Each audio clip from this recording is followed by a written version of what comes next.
एक साइड पे एक फकीर औरत आपको बातों में लगा के अगर आपका जो शीशा है गाड़ी का वो खुला है तो दूसरी साइड से मोबाइल चोरी, पर्स चोरी के वाकयात भी देखने में आए। अस्सलाम वालेकुम नाज़रीन, खबर शामिल करते हैं गुजरात से। रिपोर्ट महर जफर इकबाल जफर। जिला गुजरात के शहरी इलाकों को पेशावर बेकारियों की भरमार के बायस मुश्किलात का सामना था। खास तौर पर रमजानुल मुबारक की आमद के करीब पेशावर बेकारियों ने शहरी इलाकों में डेरे डाल रखे थे, जिससे आवाम की रोजमर्रा जिंदगी मुतासिर हो रही थी। इस सूरत हाल को मद्देनजर रखते हुए गुजरात पुलिस ने फौरी तौर पर पेशावर बेकारियों के खिलाफ ऑपरेशन का आगाज किया।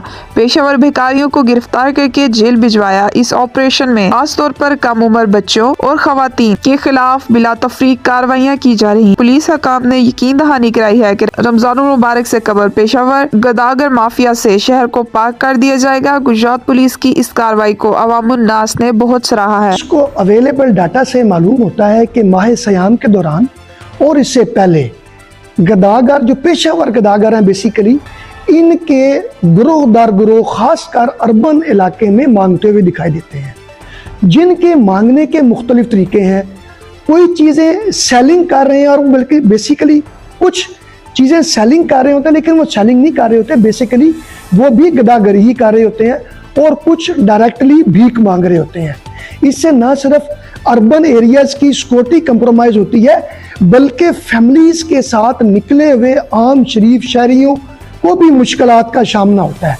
कई दफ़ा तो ये इस हद तक दीदा दलेरी से बच्चों, औरतों और शुराफा को तंग करते हैं जैसे ये बाई फोर्स भीख मांग रहे हों। इसके खिलाफ गुजरात पुलिस ने इस साल के आगाज से ही ऑपरेशन क्लीन अप शुरू कर दिया था।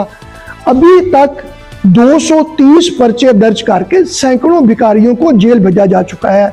इसके अलावा गुजरात पुलिस क्लोज कोऑर्डिनेशन में है सोशल वेलफेयर डिपार्टमेंट के साथ। इस दफ़ा गुजरात पुलिस क्योंकि नई टेक्नोलॉजी के साथ लैस हो चुकी है और उसके पास state of the art camera के साथ सेफ सिटी का निज़ाम भी मौजूद है, तो जो हमारे मेन चौराहे हैं जहाँ पे ज़्यादा गदागरी देखने में आती है उनको हम स्टेट ऑफ द आर्ट कैमरे सेफ सिटी से मॉनिटर करते हैं। इसमें हम शुक्रगुजार हैं सेफ सिटी टीम के जो इस ऑपरेशन में शाना बशाना हमारे साथ काम करते हैं और हमें वो टाइमिंग से आगाह करते हैं जब इनकी प्रेजेंस बढ़ जाती है। मजीद आपको उस वक्त अलर्ट रहना चाहिए, इसको आप अवेयरनेस कह सकते हैं कि जहाँ पे रेलवे क्रॉसिंग है या जहाँ पे ट्रैफिक सिग्नल्स हैं वहाँ पे ये आके आपकी गाड़ियों या मोटरसाइकिलों के बहुत करीब आ जाते हैं और उस दौरान ये आपसे क्राइम भी कर सकते हैं। मसलन एक साइड पे एक फकीर औरत आपको बातों में लगा के अगर आपका जो शीशा है गाड़ी का वो खुला है तो दूसरी साइड से मोबाइल चोरी, पर्स चोरी के वाकयात भी देखने में आए हैं। लिहाजा शहरियों को इससे भी मुहतात रहने के बारे में अवेयरनेस दी जानी जरूरी है।